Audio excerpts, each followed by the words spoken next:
Arun Dave, chairman S prevention club Rajkot. S prevention club દ્વારા વિવિધ આયોજનો વિશ્વ એડ્સ દિવસે કરવામાં આવ્યા છે, જેમાં આ વખતે પ્રથમવાર અમે 31 માર્ચ 2025 સુધીનું આયોજન કરેલ છે. 200થી વધુ કાર્યક્રમ છે. આજે કાર્યક્રમનો જનજાગૃતિ ઉત્સવનો અમે પ્રારંભ કરેલ છે વિરાણી સ્કૂલ ખાતે. 9થી 12ના 1100 છાત્રોએ આજે વિશાળ રેડ રિબિન માનવ સાંકળ બનાવી. આવતીકાલે રેસકોર્સ એથ્લેટિક ગ્રાઉન્ડમાં 2000 બાળકો 2500 ફૂટ લાંબી રેડ રિબિન બનાવશે. 5000 વાલીઓ ઉપસ્થિત રહેશે.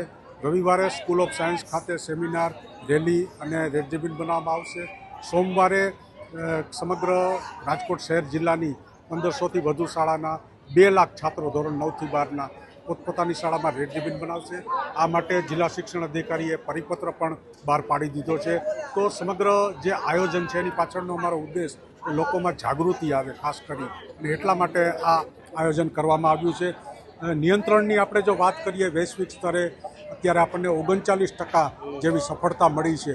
તો ભારતને 42% મળી છે. એનો મતલબ એવો નથી કે આપણે સમગ્ર વિશ્વની અંદર એડ્સ કંટ્રોલમાં આગળ છીએ.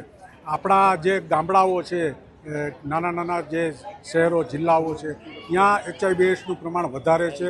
ખાસ કરી અને જે ડ્રગ્સ લેતા ઇન્જેક્શનની નીડલથી એમાં પણ ઘણા એવા રાજ્યો છે જેના કારણે એનું ચેપનું પ્રમાણ સમગ્ર દુનિયામાં સૌથી વધુ ભારતમાં જોવા મળી રહ્યું છે. પણ આપણે આશા રાખીએ કે 2030 સુધીમાં HIV એડ્સ કંટ્રોલ થઈ જાય.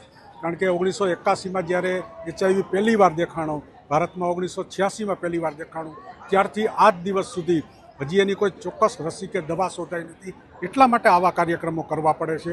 તો લોકો વધુને વધુ જોડાય જનજાગૃતિમાં અને પોતાના પરિવારને, પોતાના જે તરુણો, કિશોરો, યુવાનો એને સાચું માર્ગદર્શન આપે એ સૌથી જરૂરી બાબત છે.